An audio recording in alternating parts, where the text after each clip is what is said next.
नमस्कार दोस्तों, मैं दीपक सोनी आपका स्वागत करता हूं आपके अपने channel advance tech mobile room में।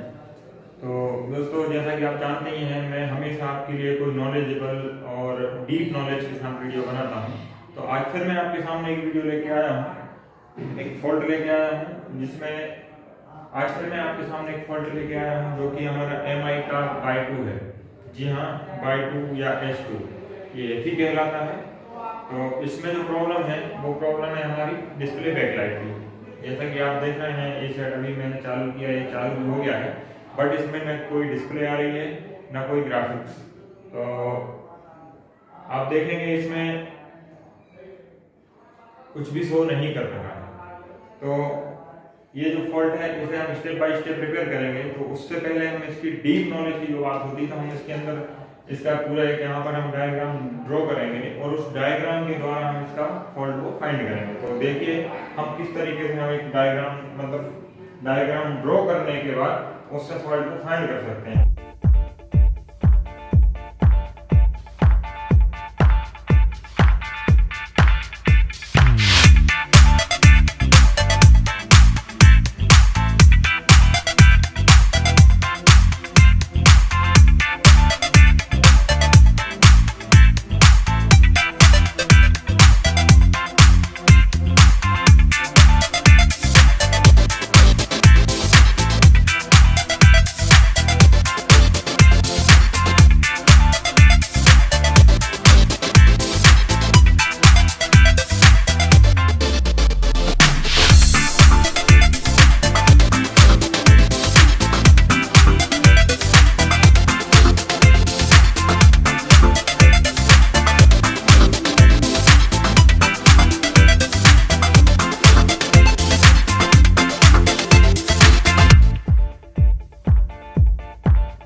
तो आप देख पा रहे हैं, हमने पूरा का पूरा स्कीमेटिक ड्रॉ कर लिया है लाइट सेक्शन का। और इसमें आपका जो भी मैं अभी आपको समझाऊंगा कि कैसे हमको चेक करना है इस मोबाइल के अंदर कि मोबाइल में कहां पर हम फॉल्ट कैसे फाइंड करेंगे। तो देखिए, एक स्वाभाविक सी बात है कि जो CPU से जितने भी कनेक्शन आ रहे हैं तो इन पर क्या आनी चाहिए, रीडिंग आनी चाहिए। सब पर क्या आनी चाहिए, रीडिंग। ठीक है, उसके बाद ये सभी पर जितने भी हैं इन पर सब पे रीडिंग आनी चाहिए। इसके बाद हमारी यहाँ पर देखिए, यहाँ पर भी सबके ऊपर रीडिंग आनी चाहिए कि नहीं, बिल्कुल आनी चाहिए। लेकिन बात करें हम किस चीज की, रीडिंग कहाँ नहीं आएगी, तो NC पर रीडिंग नहीं आएगी। NC मतलब नो कनेक्शन, जब नो कनेक्शन तो रीडिंग क्यों आएगी भाई, नहीं आएगी। ठीक, तो यहाँ पर रीडिंग नहीं आएगी। अब ग्राउंड की बात करें तो देखिए, 1 number, 30 number, 27 number, 24 number, 21 number, 18 number. तो 1 2 3 4 5 6। तो इसमें कितने ग्राउंड हैं, 6 ग्राउंड हैं। टोटल गिनती के 6 हमारे क्या है, G and D 6 है। और NC कितने हैं, 2 हैं NC। अब यहां पर बात करें हम तो VSN, ये जो VSN है इस पर आप अगर रिवर्स कंडीशन में चेक करोगे तो आपकी कोई रीडिंग नहीं दिखाएगा, लेकिन फॉरवर्ड कंडीशन में देखोगे तो यहाँ भी आपकी रीडिंग दिखाएगा। तो ये NC नहीं है। तो हमारे पास 2 NC और 6 ग्राउंड है। फिर से देख लेते हैं, 1 2 3 4 5 6 ग्राउंड और 2 NC। इसके बाद सारे कनेक्शन पर क्या आनी चाहिए, रीडिंग आनी चाहिए। तो एक बार हम देख लेते हैं चेक करके कि इनमें से कोई लाइन ब्रेक तो नहीं है या फिर कोई लाइन शॉर्ट सर्किट तो नहीं है। तो हम मोबाइल में चेक करेंगे। और फिर आपको दिखाएंगे कि प्रॉब्लम कहाँ से है। ये मोबाइल एकदम फ्रेश है, इसमें अभी किसी ने काम नहीं किया है, तो मैं आपको एकदम लाइव प्रैक्टिकल बताने वाला हूँ। तो वीडियो को बिना स्किप करे पूरा वीडियो देखें। तो देखिए ये हमारे पास सेट है, तो हम इसको अभी ओपन कर लेते हैं।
देखिए हमने मोबाइल खोल लिया है, तो अभी हम क्या करेंगे, अभी हम केवल यहाँ ऐसे लगे हुए में मतलब बोर्ड को बाहर नहीं निकालेंगे, और हम इसके डिस्प्ले कनेक्टर को जो है वो पूरा चेक करने वाले हैं। क्यों, इसमें क्या है, मैंने आपको पहले ही बताया 6 ग्राउंड है, 2 NC हैं। अगर एक भी NC बढ़ता है तो कोई लाइन ओपन है, अगर एक भी ग्राउंड बढ़ता है तो कोई लाइन शॉर्ट है, वो आपको ज़रूर ध्यान देना है।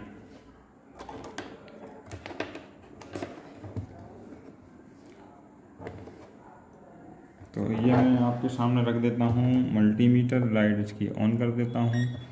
ये लीजिए मैंने लाइट ऑन कर दी है, और इसको लगा देता हूँ मैं बजर मोड पे। ठीक,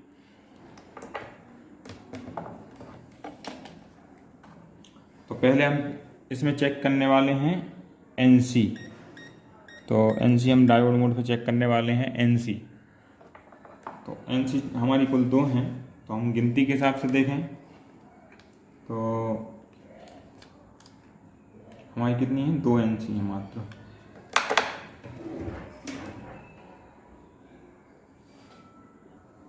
तो देखिए हम इसमें NC टेस्ट करने वाले हैं। तो NC टेस्ट करने के लिए हम देखें तो यहाँ से हमारी 8 नंबर, और चलिए नंबर तो बात की बात है, हम पूरे में एक बार घुमा के देख लेते हैं कि कहाँ कहाँ पर हमें रीडिंग दिख रही है, कहाँ पर नहीं। तो देखिए पहली हमारी ग्राउंड है, ठीक है, ग्राउंड है।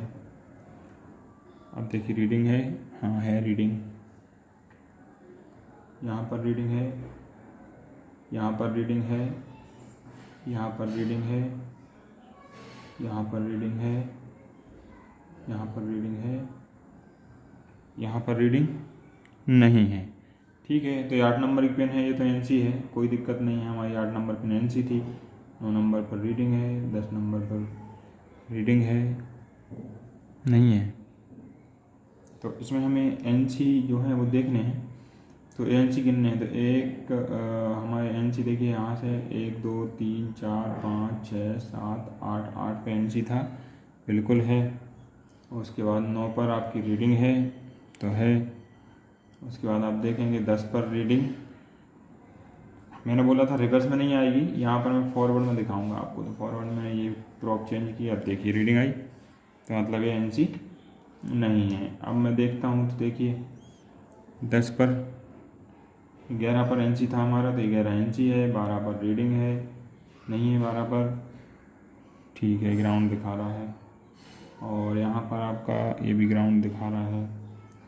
फिर यहाँ पर चलें तो यहाँ रीडिंग है, फिर यहाँ पर रीडिंग है, और यहाँ पर देखें तो रीडिंग, यहाँ भी रीडिंग, यहाँ ग्राउंड, यहाँ रीडिंग, यहाँ रीडिंग, यहाँ ग्राउंड, यहाँ ग्राउंड, सॉरी यहाँ रीडिंग, यहाँ रीडिंग, यहाँ ग्राउंड, यहाँ रीडिंग, यहाँ रीडिंग, यहाँ ग्राउंड, यहाँ रीडिंग, यहाँ रीडिंग, यहाँ ग्राउंड।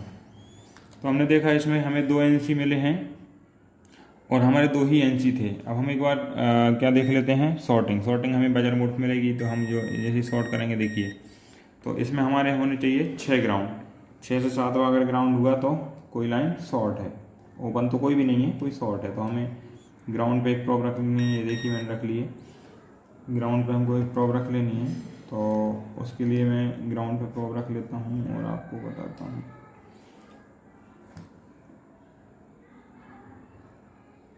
तो देखिए ये मैंने ग्राउंड पे प्रोब रख ली।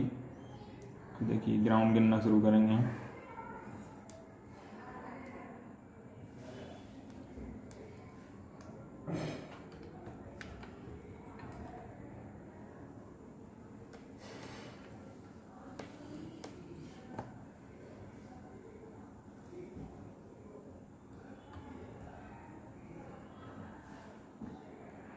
तो मैंने ग्राउंड पे रख ली है। तो देखिए हमारा पहला ग्राउंड है। तो देखिए ग्राउंड है, इसको पत्ते करता हूँ इस तरफ।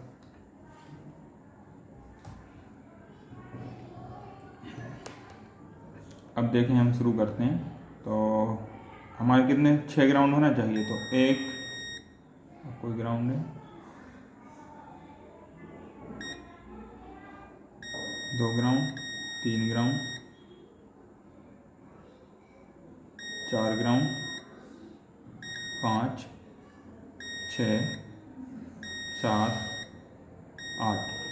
देखिए यहाँ पर 8 ग्राउंड आ रहे हैं, हमारे होने थे 6 ग्राउंड, मतलब कहीं ना कहीं 2 लाइन हमारी शॉर्ट है। तो हम देख लेते हैं कि कौन सी लाइन शॉर्ट है। तो यहाँ पर देखें कि ये जो हमारी मीपी कॉयल लगी हैं,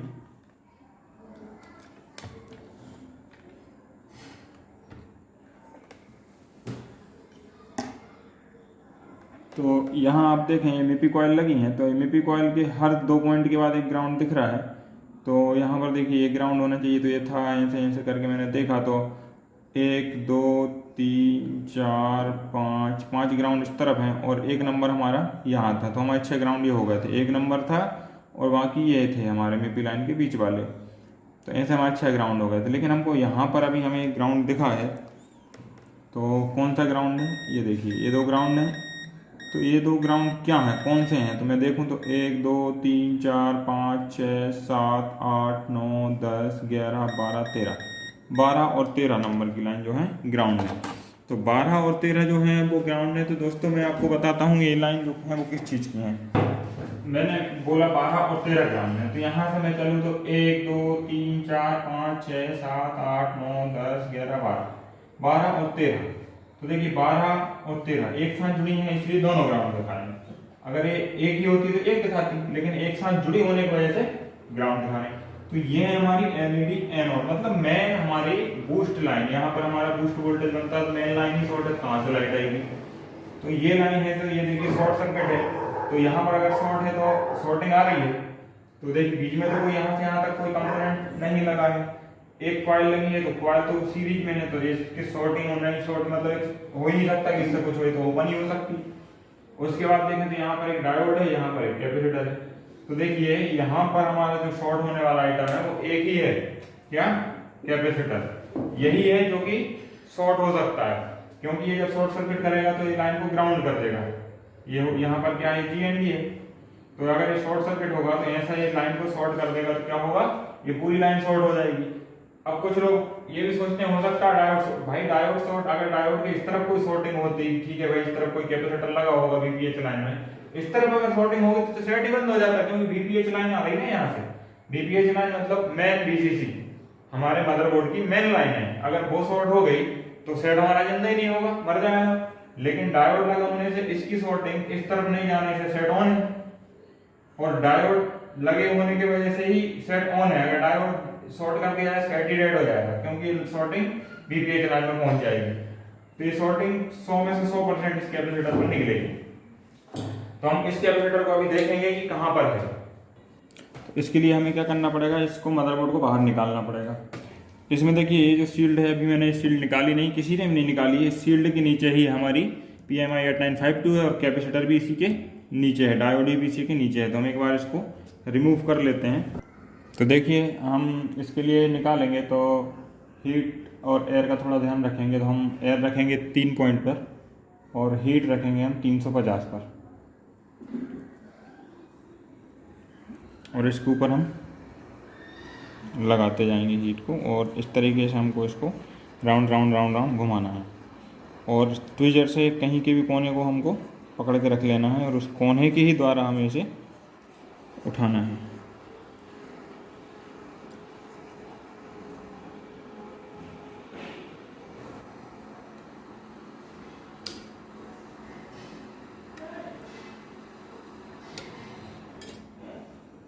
देखिए आसानी से निकल गई है, कोई दिक्कत नहीं हुई है। मोबाइल में हम देखेंगे कि कैपेसिटर जो है वो शॉर्ट है कि नहीं। तो यहाँ पर मैंने एक ग्राउंड पे रख लिया है एक प्रोब को, और ये हमारा कैपेसिटर है। तो इस पर देखिए ये यहाँ भी और दोनों तरफ इसमें बीप बज रही है, मतलब क्या है, ये फुल शॉर्ट है। तो डायोड पे देखिए तो पहले कोने पर है लेकिन दूसरे तरफ नहीं है, पहले तरफ है मतलब दूसरी तरफ नहीं है। अगर यहाँ होता तो क्या होता, बीपीएच लाइन शॉर्ट हो जाती, उससे सेट आपका डेड हो जाता। तो इसकी शॉर्टिंग केवल एक कैपेसिटर की है। तो मैंने आपको पहले ही बताया था कि एक ही है इस लाइन में, एक ही ऐसी चीज़ है जो शॉर्ट हो सकती है। तो हम इस कैपेसिटर को एक बार चेंज करेंगे और फिर देखेंगे क्या हमारी बैकलाइट आती है या नहीं। तो इसमें हम थोड़ा सा लगा लेते हैं फ्लक्स और उसके बाद हम इसको निकाल लेते हैं।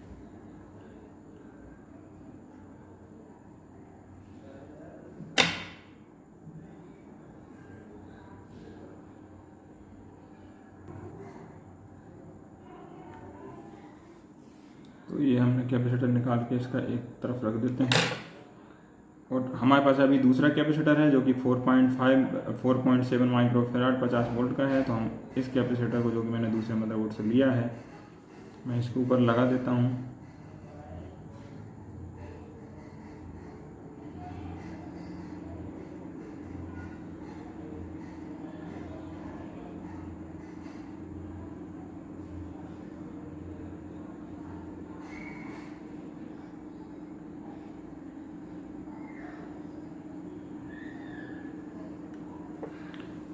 देखिए हमारा कैपेसिटर लग चुका है और इस कैपेसिटर को हम अलग कर देते हैं और उसके बाद हम इसको थोड़ा क्लीन करेंगे। और क्लीन करने के बाद हम देखेंगे क्या इसकी शॉर्टिंग हटी है या नहीं। तो उसके लिए मैं इसे पहले क्लीन कर लेता हूँ।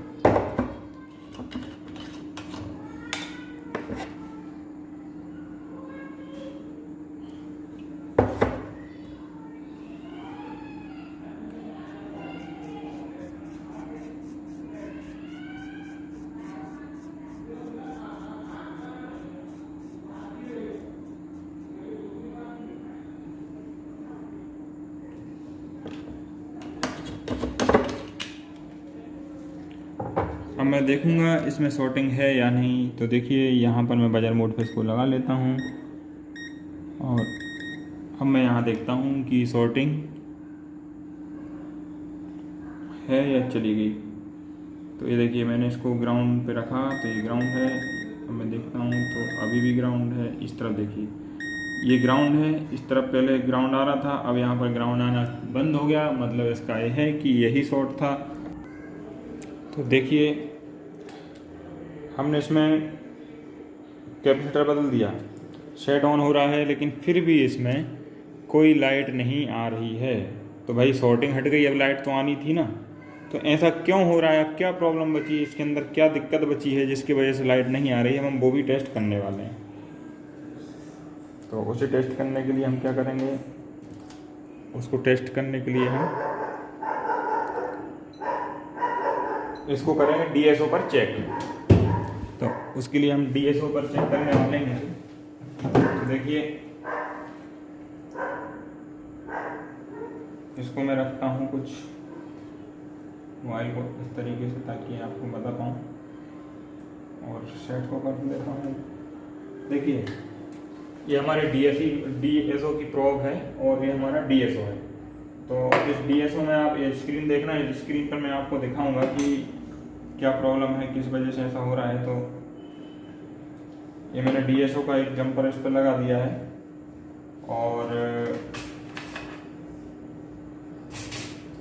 मैं सेट को ऑन कर लेता हूँ, क्योंकि ऑन करेंगे तभी मैं आप डीएसओ को पे हम चेक कर पाएंगे कि सेट में कहाँ पर दिक्कत है लाइट की। ये मैंने सेट ऑन कर लिया है। तो देखिए अभी हम देखें, अगर हमारे मल्टीमीटर में डीसी वोल्टेज की रेंज में अगर हम देखते हैं तो हमें बूस्ट वोल्टेज मिलना चाहिए। तो देखिए ये है मल्टीमीटर। अब मैं आपको एक बार फिर से सेट को ऑन करके इसके बूस्ट वोल्टेज चेक कराता हूँ।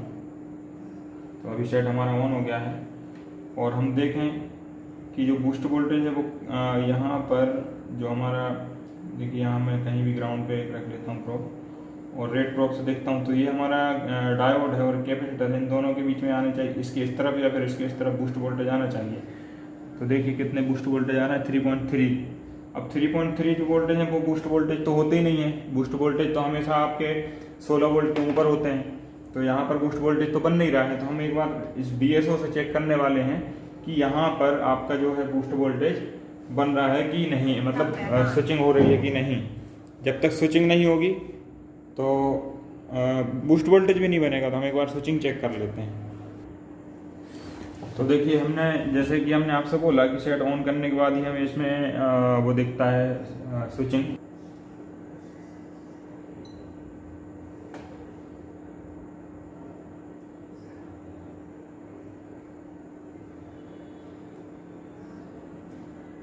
देखिए यहाँ पर आप देख पा रहे हैं, तो ये जो स्विचिंग है, देखिए आप देख सकते हैं यहाँ पे स्विचिंग हो रही है।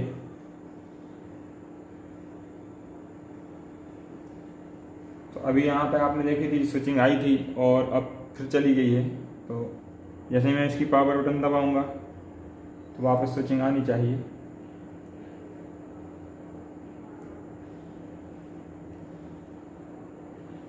तो देखिए यहाँ पर आपकी कोई भी स्विचिंग मतलब जो स्विचिंग है वो हो तो रही है, लेकिन कुछ देर के लिए देखिए आई, ये जो स्विचिंग हो रही है, ये स्विचिंग आ तो रही है लेकिन कुछ देर के बाद चली जा रही है। तो ऐसा क्यों हो रहा है? ऐसा इसलिए हो रहा है क्योंकि इसमें जो स्विचिंग जब होती है उसके बाद बूस्ट वोल्टेज बनने चाहिए, और बूस्ट वोल्टेज नहीं बनते हैं तो हमारी आईसी को ये पता चलता है कि स्विचिंग करने का कोई मतलब नहीं है और वो स्विचिंग चली जाती है। तो बूस्ट वोल्टेज जब बनेंगे नहीं तो स्विचिंग किस काम की, इसलिए स्विचिंग भी ऑफ हो जाती है। तो अभी इसमें देखिए बूस्ट वोल्टेज बनाती है हमारी कॉइल। कैपेसिटर तो हमने अभी लगाया है तो उसकी बदलने की ज़रूरत नहीं है। तो हम एक बार इसमें क्या करेंगे, कॉइल बदल के देखेंगे। हो सकता है हमारे, वैसे हो क्या सकता है, 100 में 100% इसमें कॉइल की ही दिक्कत होगी, क्योंकि जब हम DSO से चेक कर रहे हैं और मल्टीमीटर से प्रॉपर जब टेस्ट करेंगे तो आप कभी अंदाज नहीं लगाएंगे कि ऐसा ही होगा। एक प्रॉपर वे में जब काम करेंगे ना तो परफेक्ट काम होगा, अंदाज वाला काम नहीं होगा कि ये खराब हो सकता है। हो सकता है मतलब संभावना वाली कोई गुंजाइश नहीं होनी चाहिए। अगर आपको नॉलेज अच्छा है तो संभावना वाली कोई भी बात नहीं होती है, जो होता है तरीके से होता है। तो एक बार हम इस कॉइल को निकाल के और इसमें हम दूसरी कॉइल लगा के फिर चेक करेंगे कि लाइट आती है कि नहीं।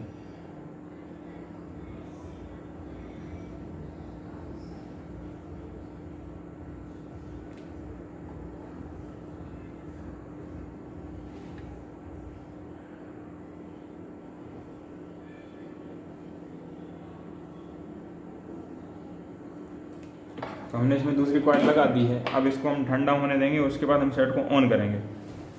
तो दोस्तों आपने देखा कि हमने इसमें अभी तक जो भी अनुमान लगाया एकदम परफेक्ट लगाया कि जो कैपेसिटर मैंने मदरबोर्ड बताया कि यही शॉर्ट होना चाहिए, तो देखिए वही शॉर्ट निकला। उसके बाद हमने देखा कि इसमें स्विचिंग तो हो रही है लेकिन आके जा रही है, इसका मतलब क्या है कि कॉइल ही खराब होनी चाहिए। तो हमने अभी कॉइल बदली है और उसके बाद हम देखते हैं कि हमारी लाइट आती है कि नहीं।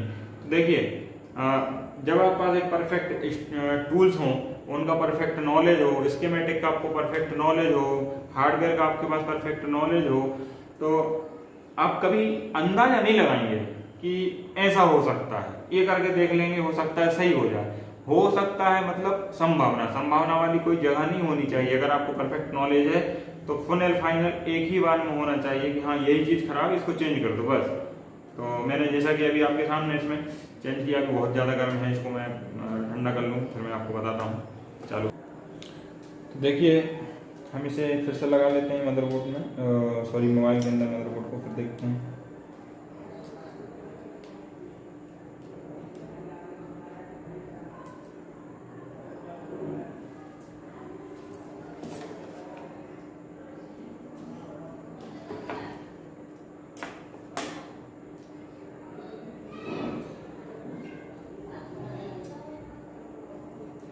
देखते हैं ऑन करके। देखिए लाइट आ गई। तो इस तरीके से हमको देखिए हमने एकदम परफेक्ट, कॉइल ख़राब थी तो कॉइल को ही उसमें कॉइल ख़राब थी तो हमने कॉइल का ही देखा कि हाँ भाई कॉइल ही चेंज की है, कि हाँ भाई कॉइल ही ख़राब है तो कॉइल बदल दो। और कैपेसिटर शॉर्ट था तो वो हमें मतलब हमने पहले से ही डिफाइन कर लिया था कि ये कैपेसिटर भी शॉर्ट है तो ये भी बदलना पड़ेगा।